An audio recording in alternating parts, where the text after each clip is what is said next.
Good afternoon, and welcome to the 14th Annual SHSU Common Reader Book Reveal. My name is Kay Ann Grove, and I'm the Director of First Year Experience in the Academic Success Center. On behalf of the SHSU Common Reader Book Selection Committee, we are thrilled to present Counting Descent by Clint Smith as the SHSU Common Reader for 2021. This is the first time in the history of the program that we have chosen a book of poetry. Our Common Reader program rests on a simple idea, that reading the same book provides opportunity for building community. When you add in moderated discussions that promote critical thinking or share your expertise on book themes in your classes and partner with us in co-curricular events, together we can create the diversity of faculty expertise and make it public. The SHSU Common Reader program provides public occasions for modeling the intellectual engagement that is expected in college. The mission of the SHSU Common Reader program is to create a shared intellectual experience, facilitate a campus-wide cross-disciplinary conversation, and enhance the community with students, faculty, and staff. We hope you will enjoy the program today and be inspired to adopt the book in your classes, and we invite you to partner with us in developing co-curricular programming for meaningful student learning.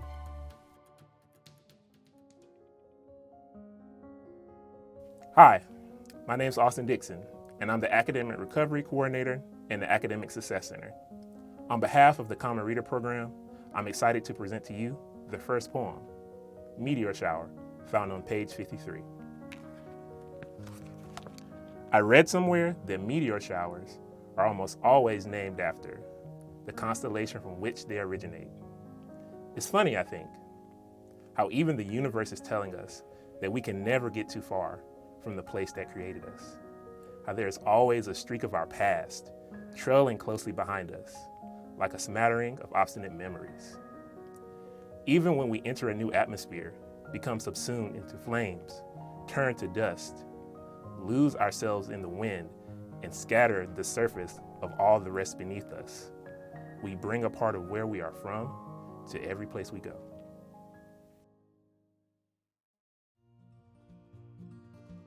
Hello, my name is Bart Stykes. I'm an assistant professor in sociology and a director of graduate studies, and it's my pleasure to introduce our curriculum infusion portion of the Common Reader Book Reveal. For those of you who don't know, the Curriculum Infusion Committee works really hard. It's a cross-disciplinary committee that reflects all of the departments and colleges on campus, and our mission is to make it much easier for you to engage with the Common Reader in your own classroom. So to that end, I strongly encourage you to view these upcoming presentations and think about what would work really well in your classroom, what would naturally work really well for your course content. It's not about following what we suggest verbatim. Rather, it's about seeing a creative idea and thinking about how can I leverage that for the best interests of my own students. And with that said, I'm really eager to turn it over to some specific instances on how different faculty and staff have planned to engage with the Common Reader in their own courses. Greetings, my name is Mary Funk and I am a professor of finance in the College of Business. Today I'm here to talk to you about the Common Reader and ways that you can take the text, Counting Descent by Clint Smith, and incorporate it into your business class.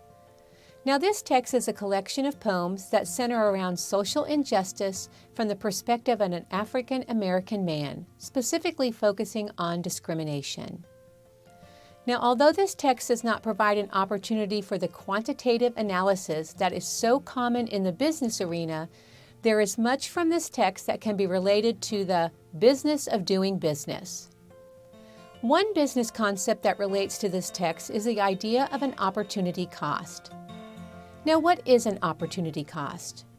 An opportunity cost is the loss of potential gain from other alternatives when one alternative is selected. Now, in my classroom, the first thing I would do would be to have students identify a time when they made a decision that involved an opportunity cost, so maybe a little reflection and discussion. I would then ask, what opportunity costs are involved for a business regarding the failure to develop diversity in the workplace and provide fair treatment for all employees? especially those who belong to a historically underrepresented group. I would ask students, have they experienced receiving this type of mistreatment? And if so, what are the effects? So maybe we could have a little sharing session. Beyond the business sector, we can also apply the concept of opportunity cost to society. What are some of the societal opportunity costs imposed by discrimination? One touching poem from the text, called Cell Block on page 51, describes Daniel, who had been in prison since he was 17, and he had gotten up every day for the past 38 years to a cell block and a diminishing sense of what existed before. I think we must ask ourselves, is discrimination eliminating and/or diminishing the contribution that some members of a business community or society could make if allowed? We can also ask, even though this isn't a quantitative text, perhaps we can still measure, we can do some number crunching to find the cost to a business to see if we can quantify that impact. We can also look at the term business culture, which refers to the social order and evolving set of collective beliefs held by an organization. When we think about business culture, we often think also about assimilation, and that is a process by which a person or a group's language and/or culture come to resemble those of another group. For employees from historically underrepresented groups, how does cultural assimilation create an opportunity cost, both for the individual and for the business?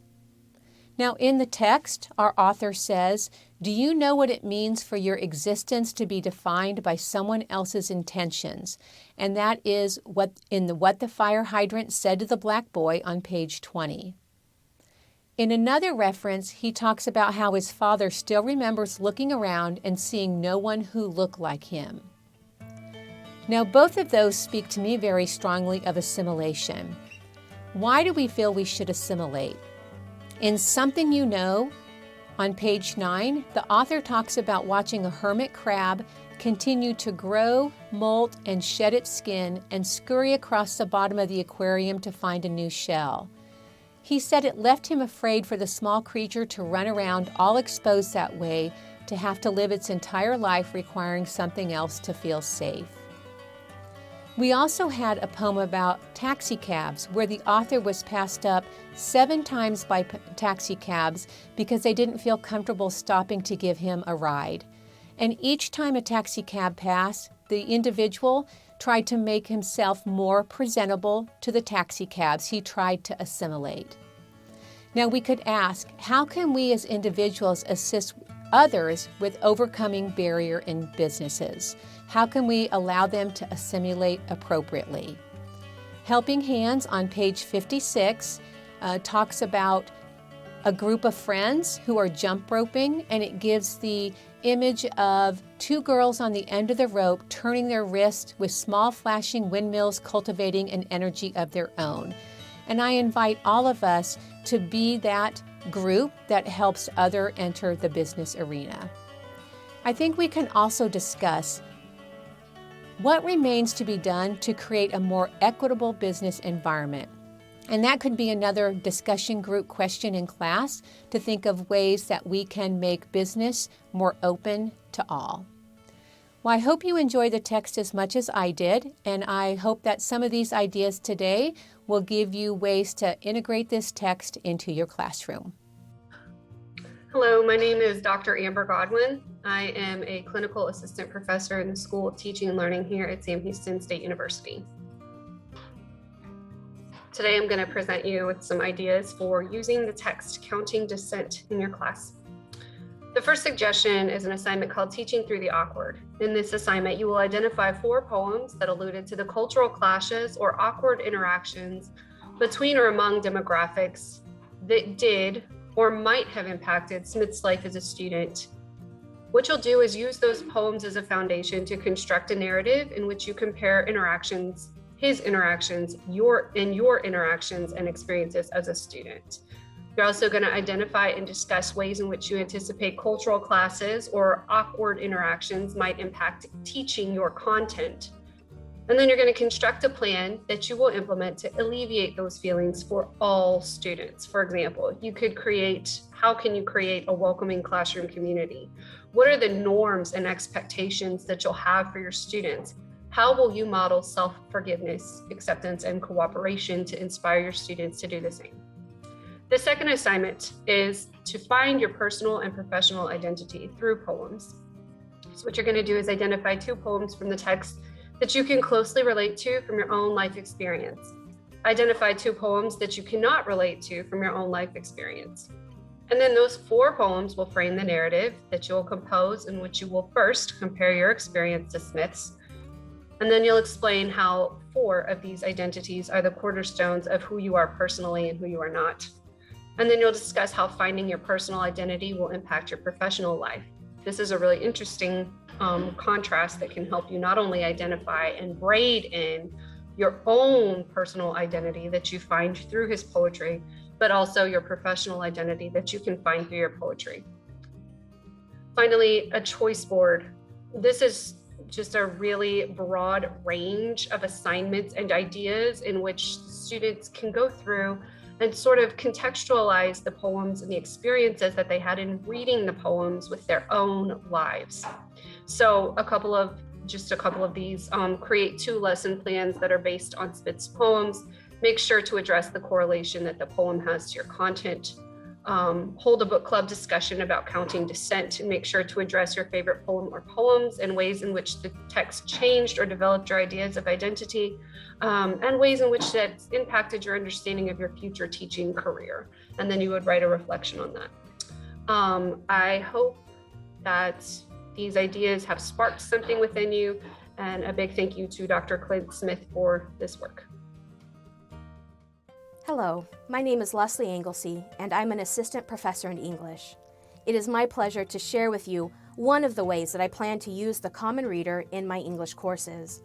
While this assignment has been created with the humanities courses in mind, I hope colleagues across campus will be able to recognize the ways that the assignment might be adopted for their own courses.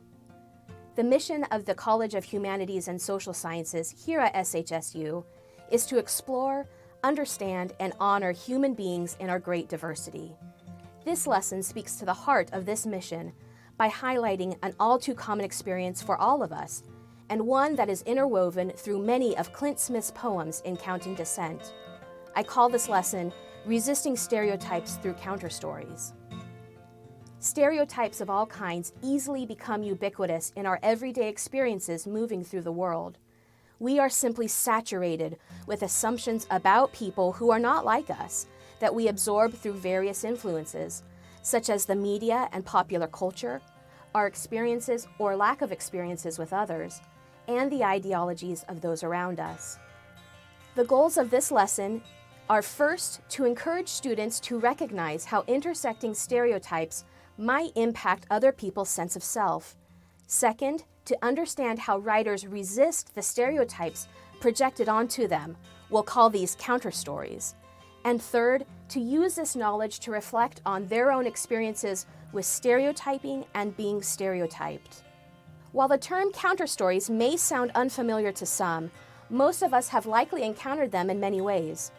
The concept of counter-storytelling is an outgrowth of critical race theory and is the act of collecting, recording, producing, and amplifying the stories told by minoritized groups that speak back to the stock stories that circulate about them in dominant discourse today. I prime students to explore Counting Dissent as an act of counter-storytelling by first working through a different poem called The Magic Wand, written by Lynn Manning. The Magic Wand recounts how bringing out his cane often transforms the stereotypes people assign to Manning. In Manning's words, it is a transformation from black man to blind man, and from welfare-rich pimp to disability-rich gimp. Manning's poems allow us to experience the profound impact of intersecting stereotypes and better appreciate how stereotypes shift and circulate even without evidence. From there, the class can assemble, study, and analyze various poems from Counting Dissent, such as Something You Should Know, For the Taxicabs That Pass Me in Harvard Square, and From the Cell Block. These poems provide students with rich opportunities to identify the stereotypes Smith experiences as a Black man in America, and to analyze how Smith uses poetry as a form of counter-storytelling. Working through these concepts allows instructors to choose various culminating projects or assignments that allow students to demonstrate their growing understanding. Instructors may choose, for example, to engage students' critical thinking skills through analytical writing that analyzes either how Smith engages in counter-storytelling or how dominant stock stories circulate in the media. Other instructors may find more meaning in encouraging creative self-expression by having students compose in word, voice, or digital media their own counter-stories to the stereotypes they encounter. Thank you. I hope you enjoy Counting Dissent. Hello again. I'm so excited to get to talk to you a little bit about how I would love to engage with the Common Reader in a sociology course. So I want to talk briefly about three kind of ideas that I think are really important that come across multiple poems in this collection that are really important for sociology. And then I'm going to zoom in on one specific poem that would kind of fall in the middle of my trajectory for students in a classroom, if you will. So as every other Common Reader curriculum guide has seen, one of the Stykes assignments is the sociological imagination. Understanding how history and personal biography intersect in our lives to shape the way that we see the world around us. And that is one of the reasons I love this book for the Common Reader. Clint Smith is giving us insights into his soul, if you will, and in some of the early poems, it's showing that very clearly. He's expressing vulnerabilities that he has likely experienced attached to the person that he is, in the historical time and place he is, and the context of an era on mass incarceration and how that affects racial ethnic groups differently. So that's kind of where I'd like to get students to start, is by thinking about how can we apply the sociological imagination to Clint Smith's own values and what he focuses on in this work. I'd like to read very briefly a quote that opens up this collection of poems. It's from Ralph Ellison, where he notes, "I recognize no dichotomy between art and protest." And that's really important, I think, for the sociological undertones throughout this entire collection of poems. And it sets me up wonderfully to talk in more detail about my second assignment that would be Poetry as Protest, that I'm really excited about. This assignment is designed to get students to recognize the relevance of poetry for fighting for social justice. It's really important to think about how do these poems reflect and speak to existing structural inequalities, and how can they help to frame some really difficult and challenging conversations around these inequalities and how we might strive to improve society by addressing them. So this second assignment, Poetry as Protest, has a few elements. The first is I'd like them to read the poem Counterfactual, which is on page 25. And this is a harrowing poem, at least for me personally, as a sociologist who studies parenting and fatherhood and gender, in that it speaks specifically to Clint Smith receiving a form of the talk, where his father teaches him he doesn't get to interact in ways that his white peers might, for fear of how police might respond. It's a very powerful and very emotional poem that speaks to a really important and existing problem in our current society. In addition to the Clint Smith collection, I also want to get them grappling with the Harlem Renaissance. Many students may not have really had any exposure to or understand what the Harlem Renaissance was all about. And I found a lovely collection from the Poetic Society that talks briefly about how during this era, African American poets were very effective in using their art to push back against social inequalities, and it has some lovely examples where they can see the actual challenges that Black Americans were facing in that day and think about how they've evolved or shifted into today when Clint Smith's poems are more current, if you will. In addition, the final component that I think is really important for this exercise is getting students to engage with the performance aspect of poetry. It's one thing to read a poem, and as a student back in the day when I was reading poems, I struggled a lot to actually get the depth out of it because I just read it very matter-of-factly. I didn't get the emotional connection to it. So I want to have them actually view a video clip where Clint Smith is performing Counterfactual and the Amanda Gorman performance at the inauguration. I would like to ideally get students to view both of these poems and then talk about how the discussion in the historical context has shifted. How do these younger, more contemporary poets address many of the same issues in a very different historical context? And that's generally an idea about how I would like my students to engage with poetry as a form of social protest. This would finally set them up for that final assignment where I'd put quite a bit more emphasis on them and require them to select poems that would help them articulate a point discussing challenges with racial, ethnic inequality, mass incarceration, and police brutality.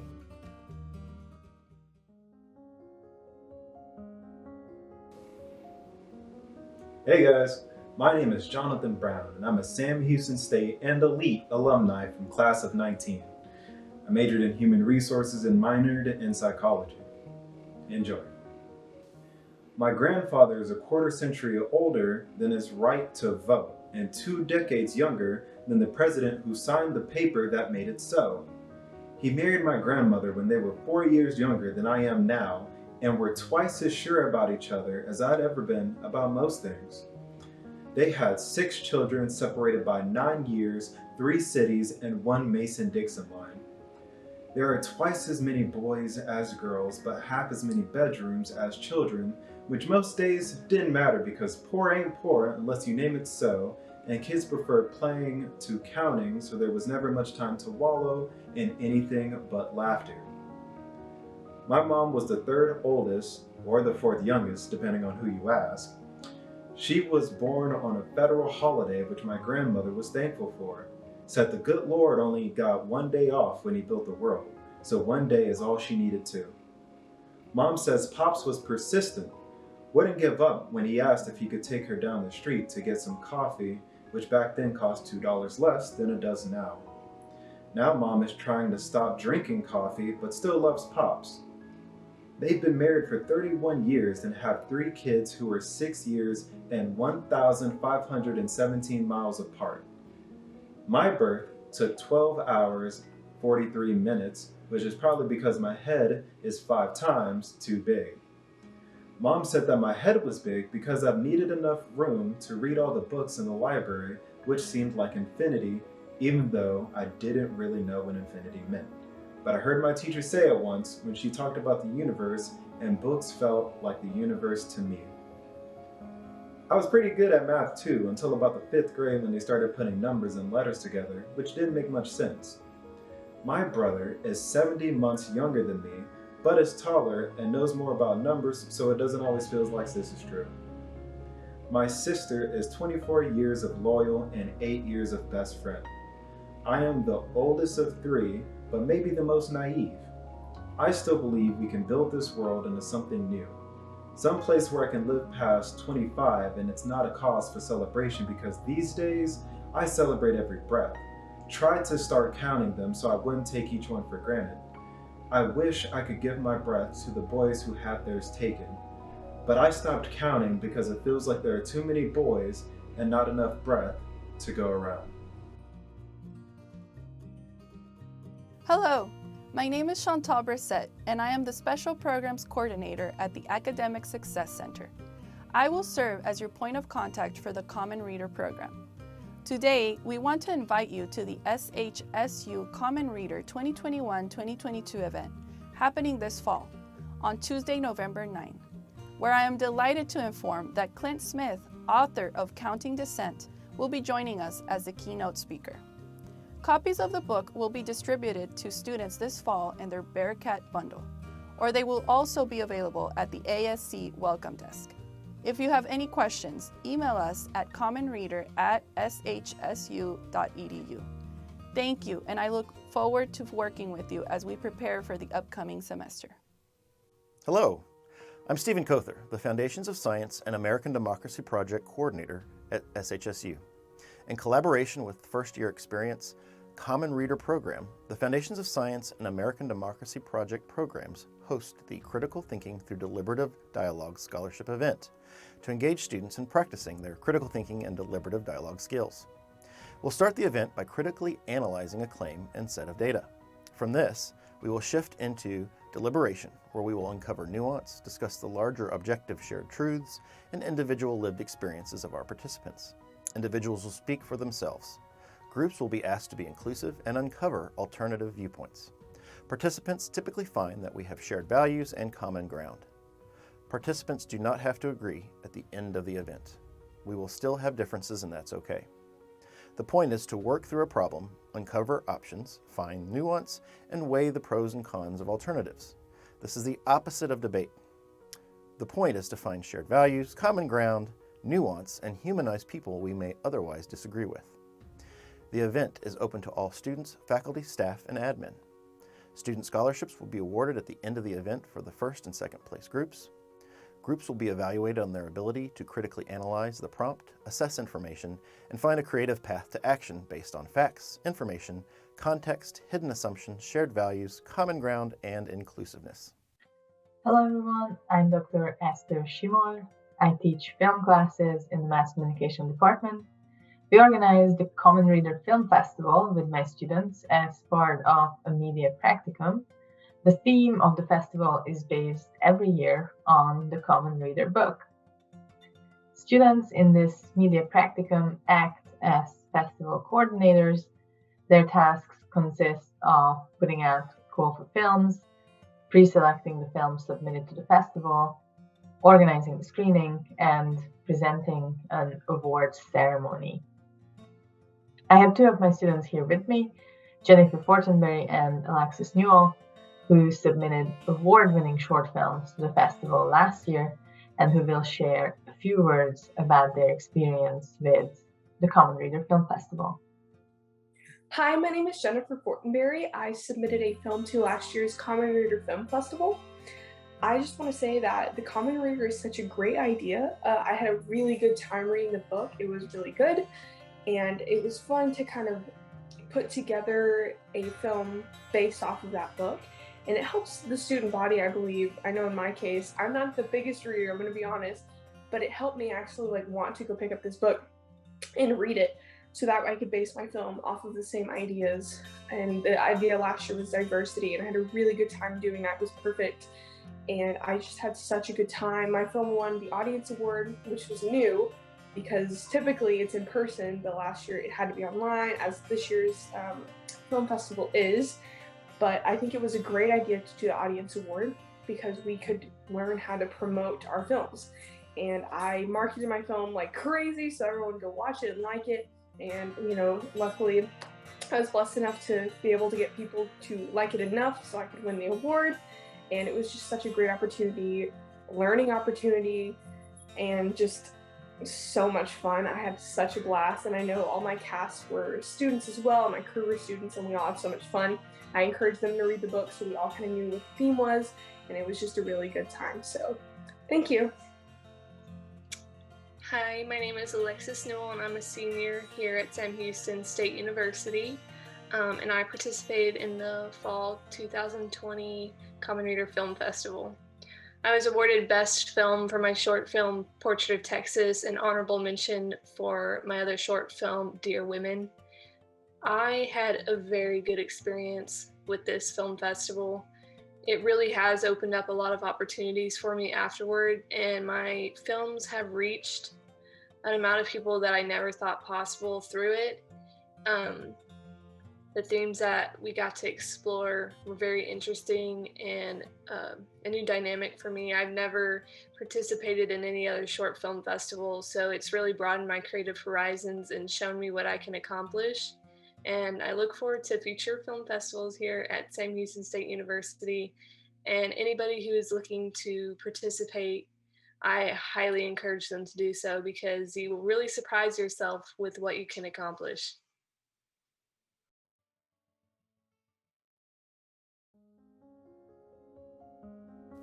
How to Fight, page 33. My favorite part of class was always the spelling bee. One by one, children would slip on syllables until there were only a few of us left. We weren't allowed to write anything down as we stood in front of the class, so I used my fingers to trace an outline in the air of words Mrs. Roberts read from her blue dictionary. We didn't say certain words in my home because we were told they could hurt people, but words were the only way I ever knew how to fight. Spelling bees were a battleground where teachers trained me to wield language as a tool and a fist, and weapon, and warning to those who would rather make an outline of me.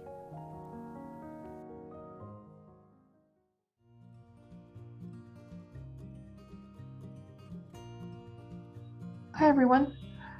So to realize the Common Reader's goal of creating a shared experience and intellectual conversations across the SHSU campus, the library has developed a guide to support the teaching and learning activities based on counting dissent. So a link to this library resource guide can be found on the Common Reader's general website, of course through the library's own website, and then also just via this direct link. And the link is just shsulibraryguides.org/commonreader21.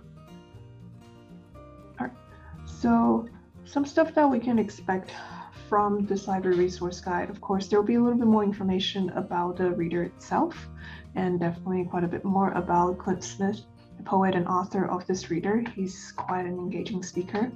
And also on this guide, there will be some selected further reading, and also other related resources and databases for folks who may be interested in exploring further kind of things from the reader, either for class research or perhaps for personal interest as well.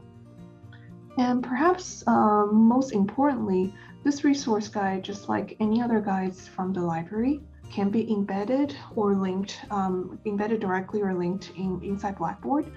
And the content from these guides can also be customized to support specific disciplines or specific curriculum infusion assignments as well.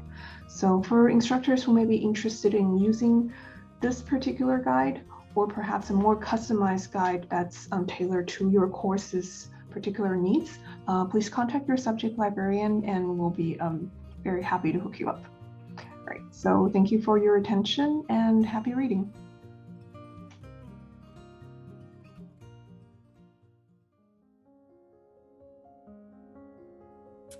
For the Hardest Days, page 67. Some evenings after days when the world feels like it has poured all of its despair onto me, when I am awash with burdens that rests atop my body like a burlap of jostling shadows, I find a place to watch the sunset. I dig my feet into a soil that has rebirthed itself a million times over. I listen to the sound of leaves as they decide whether or not it is time to descend from their branches. It is hard to describe the comfort one feels in sitting with someone you trust will always be there, something you can count on to remain familiar when all else seems awry. How remarkable it is to know that many have watched the same sunset before you. How the wind can carry pollen and drop it somewhere it has never been. How the leaves have always become the soil that then becomes the leaves again. How maybe we are not so different from the leaves. How maybe we are also always being reborn to be something more that we once were. How maybe that's what waking up each morning is, a reminder that we are born of the same atoms as every plant and bird and mountain and ocean around us.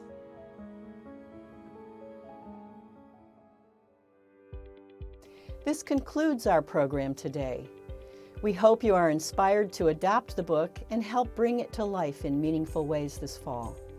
If you have not yet picked up your complimentary copy of The Common Reader, we have them available in the library at the Academic Success Center Welcome Desk. If you need to contact us, please email us at commonreader@shsu.edu. Thank you.